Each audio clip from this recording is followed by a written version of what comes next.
Avis vascular centre మన దేశంలోనే the best varicose vein hospital.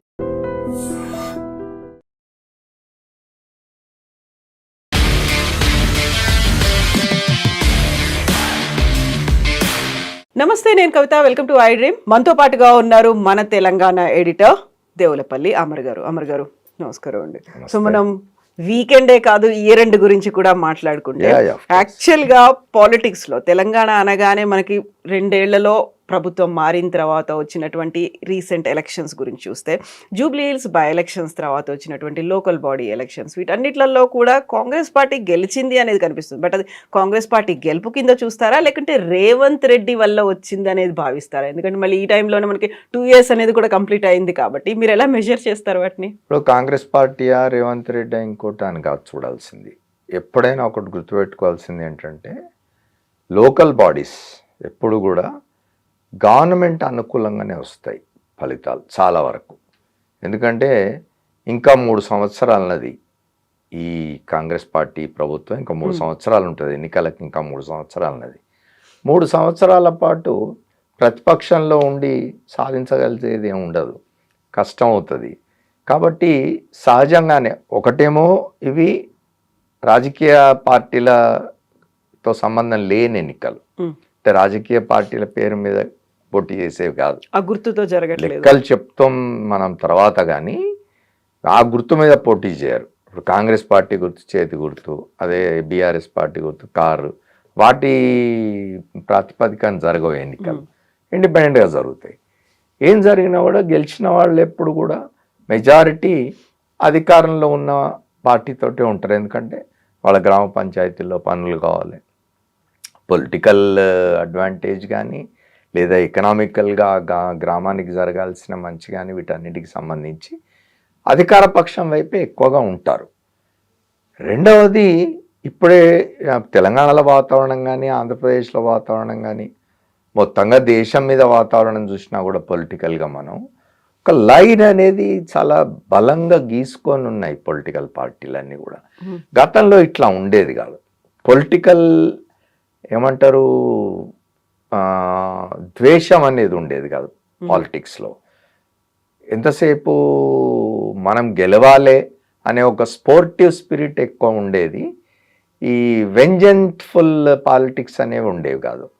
ఇప్పుడు అది మారిపోయి మీరు కేంద్రంలో చూసినా రాష్ట్రాల్లో చూసినా అట్టడుగు స్థాయికి పోయినా కూడా రాజకీయంగా ఒక బలమైన లైన్ గీసుకొని శత్రువుల్లాగా బిహేవ్ చేస్తున్నాయి రాజకీయ పార్టీలు. ఆ కారణంగా ఇవాళ గ్రామ పంచాయతీ ఎన్నికలు రాజకీయాలతో సంబంధం లేకుండా జరిగినా, రాజకీయ పార్టీల ప్రమేయం లేకుండా జరిగినా కూడా ఎవరికి వాళ్ళు క్లెయిమ్ చేసుకోవడానికి ఉంటుంది. రెండవది, అధికారంలో ఉన్న పార్టీ తప్పనిసరిగా దానికి ఉండే అడ్వాంటేజెస్ దానికి ఉంటుంది. ప్రతిపక్షంలో ఉన్న వాళ్ళకంటే అధికారంలో ఉన్న వాళ్ళకు ఉండే అడ్వాంటేజెస్ ఎక్కువ ఉంటాయి. మీరు మామూలుగా కూడా చూడండి, not only grama panchayat elections, local bodies elections అనే కాకుండా ఒక పార్టీ అధికారంలో ఉన్న సమయంలో వచ్చే ఉప ఎన్నికలు దాదాపుగా అధికార పక్షానికి అనుకూలమైన ఫలితాలే వస్తూ ఉంటాయి. వ్యతిరేక ఫలితాలు వచ్చేది చాలా రేర్. మరీ ఆ ప్రభుత్వం పట్ల వ్యతిరేకత బాగా పెరిగిపోయి, లేదా ఇంకా జనరల్ ఎలక్షన్స్ ఒక దగ్గరలో ఉన్నవిగా ఇంకో 6 మాసాలే 3 మాసాలే లేకపోతే సంవత్సరం 6 మాసాల్లో ఇప్పుడు జరగవు అనుకోండి ఉప ఎన్నికలు.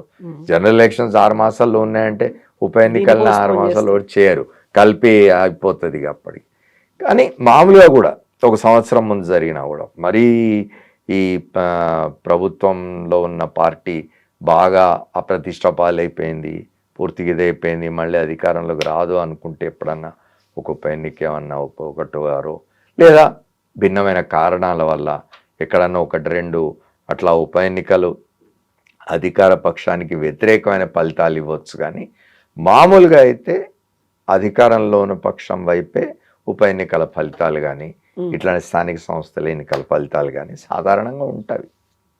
సో ఇప్పుడు ఈ ఎన్నికల తర్వాత కనిపిస్తోంది కాంగ్రెస్ గెలిచింది, కాంగ్రెస్ వైపే ఉంది, ప్రజలు పట్టం కట్టారు, ఇలాంటి విశ్లేషణలన్నీ వినిపిస్తున్నప్పుడు కాదు అది కేవలం రేవంత్ రెడ్డిని చూసి వచ్చినటువంటి గెలుపు అనేటువంటి మాట కూడా ఉంది. మీరు ఎలా అట్రిబ్యూట్ చేస్తారు దీన్ని? రేవంత్ రెడ్డిని చూసి వచ్చిన గెలుపు అని అంటే వ్యక్తిగా రేవంత్ రెడ్డి కాదు.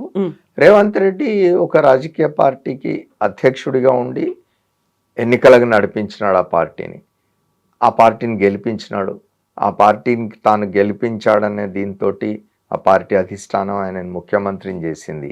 ఈ 2 ఏళ్లుగా కూడా ఆయన వ్యవహార శైలి తప్పనిసరిగా తోడ్పడి ఉంటుంది, దోహదం చేసి ఉంటుంది ఎన్నికల్లో కూడా. ఆయన ఆయన ఏమంటారు స్ట్రాటజీ కానివ్వండి, ఆయన ప్లానింగ్ కానివ్వండి, ఆయన పనితీరు కానివ్వండి, ఇవన్నీ డెఫినెట్గా సాయం చేసి ఉంటాయి కాంగ్రెస్ పార్టీకి. ముఖ్యమంత్రి ఈ స్థానిక సంస్థల ఎన్నికలు అంటే సర్పంచ్ ఎన్నికల ఫలితాలు వచ్చిన తర్వాత పెట్టిన పత్రికాగోష్ఠిలో క్లియర్గా చెప్పినారు ఆయన.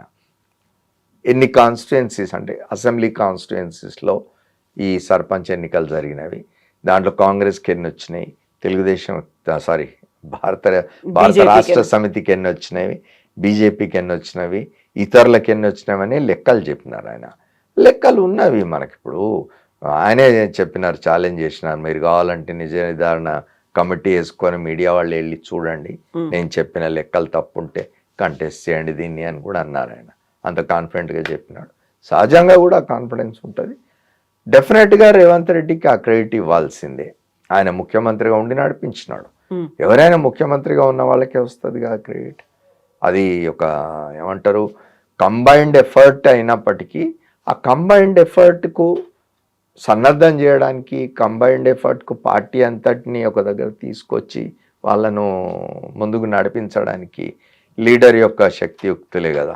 కాబట్టి లీడర్కి తప్పనిసరిగా ఆ క్రెడిట్ వస్తుంది.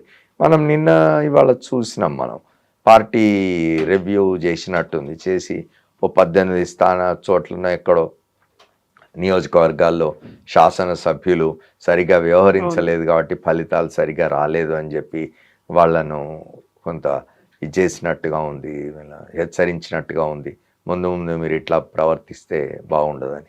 మళ్ళీ వచ్చే ఎన్నికల నాటికి టికెట్లు ఆశిస్తూ ఉంటారు కదా, కాబట్టి వాళ్ళ ప్రతిభ చూపించాల్సిందే. ఇట్లాంటి ఎన్నికల్లోనే వాళ్ళ ప్రతిభ తెలుస్తుంది.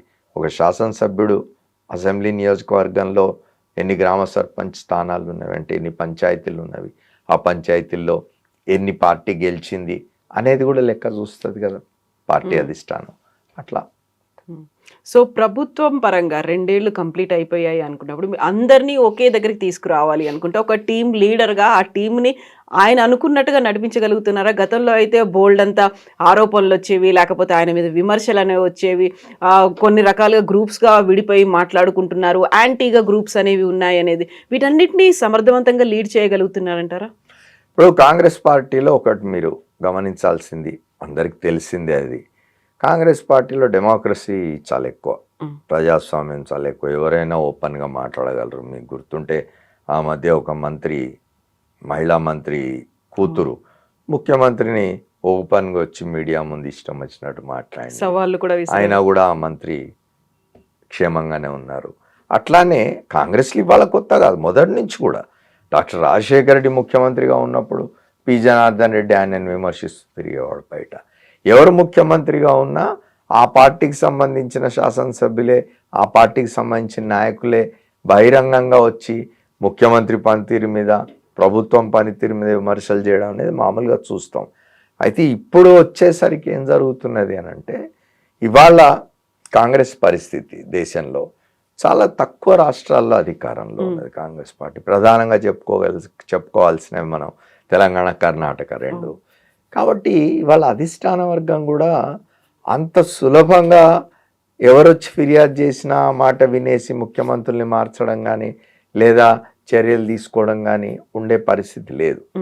కాబట్టి వాళ్ళు తప్పనిసరిగా అది ఒక అడ్వాంటేజ్. అది అంటే స్థిరంగా పనిచేసుకోవడానికి ఏమవుతుందంటే, మీద నుంచి అధిష్టాన వర్గం చూస్తూ ఉన్నది, ఎప్పుడు ఏం చేస్తుందో తెలియదు, ఎప్పుడు మన పదవి పోతుందో తెలియదు అనే ఒక అస్థిరత్వం ఉన్నప్పుడు ఏమవుతుందంటే అడ్మినిస్ట్రేషన్ మీద దాని రిఫ్లెక్షన్ ఉంటుంది, పరిపాలన మీద దాని ఇది ఉంటుంది. కాబట్టి పరిపాలన అనేది వెనుకబడిపోతుంది, పరిపాలన సరిగ్గా జరగదు. అట్లా ఉండకుండా ప్రశాంతంగా ఉండాలంటే ముఖ్యమంత్రి అనేవాడు 5 ఏళ్ళు నేను ప్రశాంతంగా పనిచేసుకోవచ్చు. ఇవాళ మనం కర్ణాటక చూస్తున్నాం, రోజు ఒక మాట వస్తూ ఉన్నది. సిద్ధరామయ్య ఒకరోజు ఢిల్లీకి పిలిపిస్తారా, ఆయన వాపసు వచ్చి 5 ఏళ్ల పాటు నేనే ఉంటా అంటాడు. ఆయన ఉప ముఖ్యమంత్రిగా ఉన్న డికే శివకుమార్ మనుషులు వెళ్ళి ఢిల్లీలో కంప్లైంట్ చేస్తూ ఉంటారు. దీనివల్ల ఏమవుతుందంటే ఒక అన్సర్టనిటీ, అంటే ఎప్పుడేం జరుగుతుందో తెలియని పరిస్థితి ఉంటే ముఖ్యమంత్రి మాట అధికారులు వినరు, లేదా ప్రభుత్వంలో ఉన్న మంత్రివర్గంలోని సభ్యుల యొక్క మాట కూడా అధికారులు వినరు. వీళ్ళు కొట్టుకుంటున్నారు, రేపు ఈ ముఖ్యమంత్రి ఉంటాడో ఉండడో ఇంకోడు వస్తాడేమో అని చెప్పి అధికార యంత్రాంగం కూడా అంతే దాన్ని ఇదిగా తీసుకొని సరిగా పనిచేయకపోవడానికి అవకాశం ఉంటుంది. బలమైన ముఖ్యమంత్రి ఉన్నాడు, తాట తీస్తాడు అనే భయం ఉంటే ఉండే పరిస్థితి వేరు. ఇప్పుడు కర్ణాటకలో ఆ రకంగా రేవంత్ రెడ్డి గారికి అడ్వాంటేజ్ అది. ఆయన ఇవాళ తెలంగాణలో ఉన్నారు. ఇప్పుడు రేవంత్ రెడ్డి గారు నిజానికి చూసినప్పుడు రేవంత్ రెడ్డి గారి కంటే కాంగ్రెస్ పార్టీలో సీనియర్లుగా ఉన్న వాళ్ళు చాలా మంది ఉన్నారు. రేవంత్ రెడ్డి గారు అంటే కొంతకాలం క్రితం వచ్చి కాంగ్రెస్లో చేరినాడు, అంతకుముందు ఆయన వేరే పార్టీలో ఉన్నారు. ఆయనే చెప్తూ ఉంటారు ఆయన కంటే సీనియర్లు చాలామంది కాంగ్రెస్ పార్టీలో ఉన్నారు. ఉత్తమ్ కుమార్ రెడ్డి ఉన్నాడు, ఉత్తమ్ కుమార్ రెడ్డి పిసిసి ప్రెసిడెంట్గా పనిచేసిన వాడు. ఇతరులు కూడా ఉన్నారు, కోమటిరెడ్డి లాంటి వాళ్ళు, ఇంకోళ్ళు చాలామంది ఉన్నా ఇవాళ అడ్వాంటేజెస్ పొజిషన్లో రేవంత్ రెడ్డి గారు ఉండడానికి కారణం ఏంటంటే ఆయన పార్టీని లీడ్ చేసినాడు ఎన్నికల్లో. ఇప్పుడు 2018లో ఉత్తమ్ కుమార్ రెడ్డి గారు లీడ్ చేసినారు పార్టీని, పార్టీ అధికారంలోకి రాలేదు. వచ్చింటే అప్పుడే ఆయన ముఖ్యమంత్రి అయి ఉండేవాడు, ఆయన రాలేదు. తర్వాత కాలంలో రేవంత్ రెడ్డి పిసిసి ప్రెసిడెంట్ అయిన తర్వాత ఎన్నికల్లోకి తీసుకుపోయినాడు, పార్టీని గెలిపించినాడు, గెలిపించి అధికారంలోకి వచ్చినాడు. ఇప్పుడు అన్ని ఎన్నికల్లో ఇప్పుడు 2 ఉప ఎన్నికలు జరిగినవి, శాసనసభకు 2 కాంగ్రెస్ గెలుచుకున్నది. ఇప్పుడు గ్రామ పంచాయతీ ఎన్నికల్లో కూడా మంచి ఫలితాలు సాధించినాడు, అడ్మినిస్ట్రేషన్ చేస్తున్నాడు. కాబట్టి డెఫినెట్గా అధిష్టాన వర్గం కూడా అంత సులభంగా ఆయననేదో తప్పించాలనో లేదా ఆయన పరిస్థితిని గందరగోళపరచాలనో అస్థిరపరచాలనో ఆలోచిస్తుందని నేను అనుకోను. కర్ణాటకలో బ్రేక్ఫాస్ట్ రాజకీయాలు కూడా అయిపోయాయి, బ్రేక్ఫాస్ట్ మీటింగ్లు అయిపోయాయి.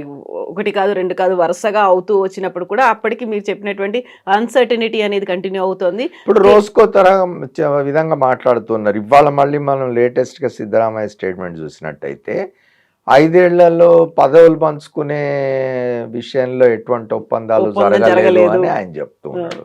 నిన్న మొన్నటిదాకా ఏమనుకున్నారు, 2.5 ఏళ్ళు సిద్ధరామయ్య ఉంటే 2.5 ఏళ్ళు డికే శివకుమార్ ఉంటాడు అని అనుకున్నారు. అంటే ఏమవుతుందంటే ఇదంతా కూడా ఈ పార్టీలోని ఇతర నాయకులు, శాసనసభ్యులు కానివ్వండి, మంత్రులు కానివ్వండి, పార్టీ యంత్రాంగం కానివ్వండి, ఇదంతా ఏందో పర్మనెన్సీ లేదు దీనికి, ఎప్పుడు ఏమవుతుందో తెలియదు అన్నప్పుడు సీరియస్నెస్ ఉండదు. పనిచేసే దగ్గర అధికార యంత్రాంగం బ్యూరోక్రసీ కావచ్చు, పార్టీ యంత్రాంగం వీళ్ళంతా కూడా ఎప్పుడేం జరుగుతుందో చూద్దాం, ఇప్పటి నుంచి ఎందుకు మనం చేయడం అది తాత్సారం చేసే పరిస్థితి ఏర్పడుతుంది.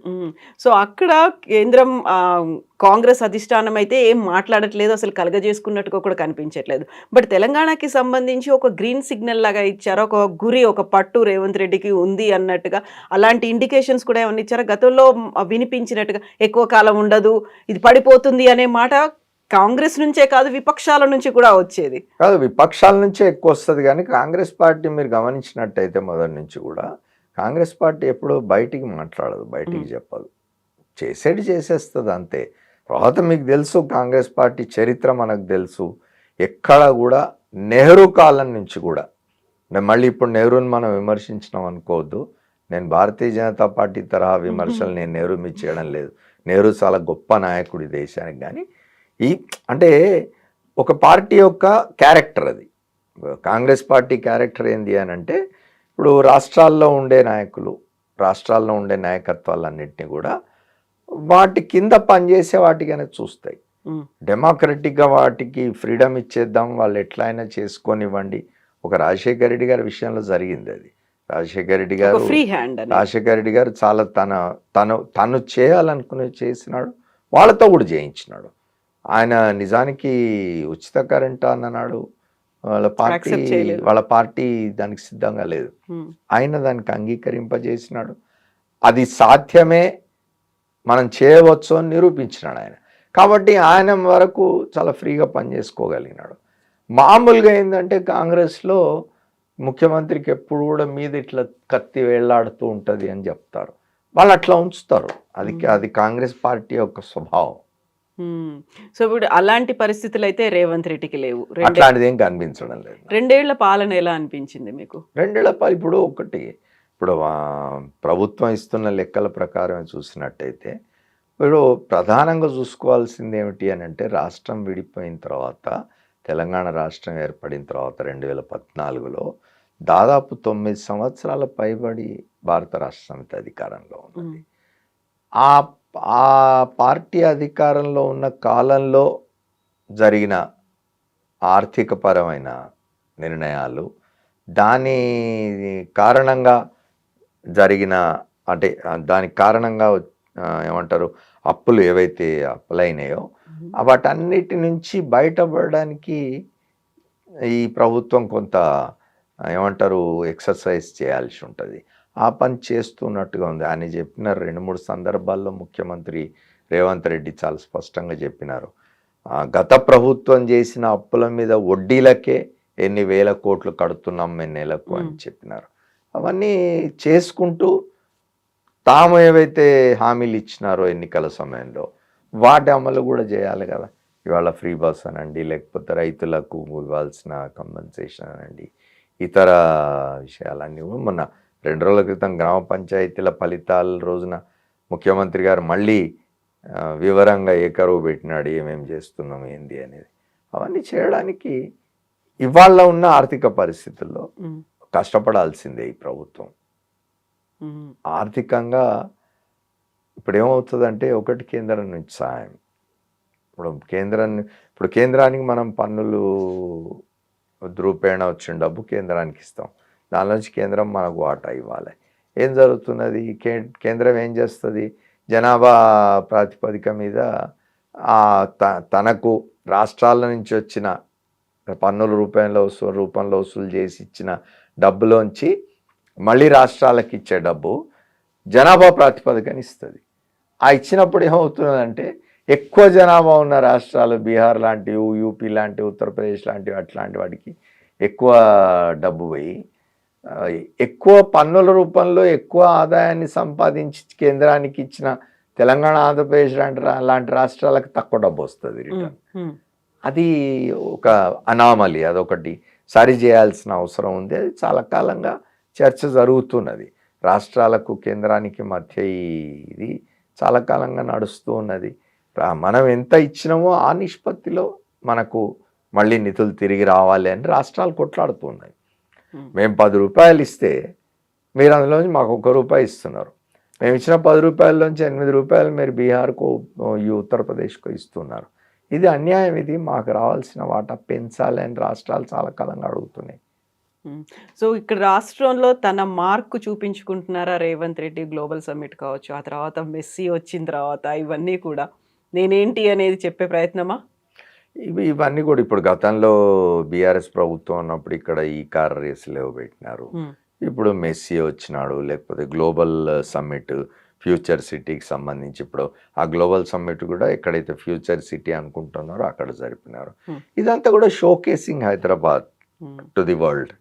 అయితే హైదరాబాద్కు ఉన్న అడ్వాంటేజ్ ప్లస్ అధికారంలో ఉండే పొలిటికల్ పార్టీలకు ఉండే అడ్వాంటేజ్ రెండు కూడా ఏమిటి అంటే, హైదరాబాద్ ఒక సహజ సిద్ధమైన ఇది ఉన్న నగరం. గ్రోయింగ్ ఫర్దర్, ఆల్రెడీ హైదరాబాద్ ఇప్పటికే ఇది ఒక గ్లోబల్ సిటీ, ఒక కాస్మోపాలిటన్ సిటీ. ఇంకా ఇది విస్తరించడానికి, ఇంకా పెరగడానికి చాలా అవకాశాలు. ఎందుకంటే మనకంత ల్యాండ్ ఇది ఉన్నది. ఎంత దూరమైన ఎక్స్టెండ్ కావచ్చు. మనకేమీ సముద్రాలు లేవు చుట్టూ, ల్యాండ్ తక్కువ ఉన్నది లేదు. We are landlocked city. కాబట్టి ఈ అడ్వాంటేజ్ పొలిటికల్ పార్టీస్కి కూడా అడ్వాంటేజ్. ఎవరు అధికారానికి వచ్చినా నేనే దీన్ని ఏదో హైదరాబాద్ను నేనే నిర్మించినాను కాలర్లు ఎగరేసుకోవాల్సిన అవసరం లేదు. మీరేం చేసినా చేయకున్నా హైదరాబాద్ ఎదుగుతుంది, పెరుగుతుంది.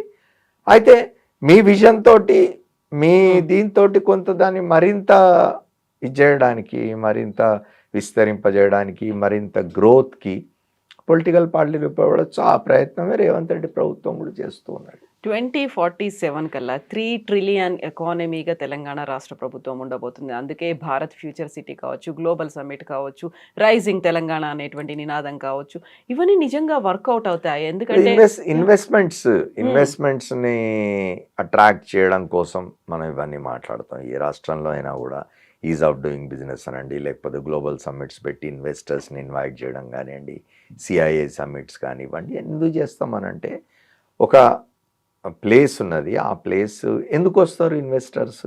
నీకు అన్ని రకాలుగా అడ్వాంటేజ్ ఉంటేనే ఇన్వెస్టర్ వస్తాడు, లేని చోటికి పోరు ఇన్వెస్టర్స్ ఇవాళ. అంటే వాతావరణ రీత్యా కావచ్చు, మీకు వనరుల రీత్యా కావచ్చు, జియోగ్రాఫికల్గా కావచ్చు, ఏం చూసినా కూడా మీకు Hyderabad is the best place to. అందుకే కదా ఇప్పుడు ఇవాళ మీరు చూడండి హైదరాబాద్లో ఇప్పటికీ ఇంకా ఇతర రాష్ట్రాల నుంచి వచ్చి హైదరాబాద్లో స్థిరపడుతూ ఉన్నారు. That is the advantage of Hyderabad. So మీరు ఈ 2 ఏళ్ల పాలనకు మార్కులు ఏమంటే ఎన్నేస్తారు? మార్కులు ఏమేస్తామమ్మా? మార్కులు వేయడం అంటే ఇప్పుడు 10 మార్కులు ఉండి అందులో ఎన్ని మార్కులు వేస్తావు నువ్వు అని అడిగితే అట్లా మార్కులు వేయడం కాదు, కానీ ఉన్నంత వరకు బాగానే జరుగుతూ ఉన్నది. ఉన్నంత వరకు ఇప్పుడు ఉన్న ప్రభుత్వానికి హెడ్ చేస్తున్న ముఖ్యమంత్రి రేవంత్ రెడ్డి ఆయన ప్రయత్నం ఆయన చేస్తూ ఉన్నాడు. మార్కులు వేయడం కాదు, కానీ ఏ రాజకీయ పక్షమైనా అధికారంలోకి వచ్చిన తర్వాత ఆ రాష్ట్రంలో అప్పటికున్న వనరులు, అప్పటికున్న ఆదాయం, వాటి మీద ఆధారపడి పనిచేయాల్సిందే. ఆ మేరకు మంచి పని చేస్తున్నది ప్రభుత్వం అని అనిపిస్తుంది. Yes, sir. Thank you so much. Thank you very Thank you. Thank you. And for more videos, Please subscribe to iDream. Please subscribe to iDream. Please subscribe iDream. And please subscribe to iDream. For more videos, subscribe to iDream. please like, share, and subscribe to the channel. Congratulations, iDream. Subscribe to iDream. Subscribe to iDream. So subscribe to iDream Media. iDream ki iDream team అందరికి huge congratulations. Please subscribe iDream Media. Please subscribe to iDream. Subscribe iDream. Please subscribe to iDream. iDream అంటే నా కళల ఛానల్ను subscribe చేసుకున్నారు, నోరు తిరుగుతలేదు, మీరైతే గంట గుర్తు కొట్టండి. For more such videos, please subscribe to iDream. Subscribe to iDream. Please subscribe to iDream. Please subscribe iDream Media. Please do subscribe to iDream. Please subscribe to iDream Media. For best entertainment and information, please subscribe iDream. And don't forget to subscribe to iDream.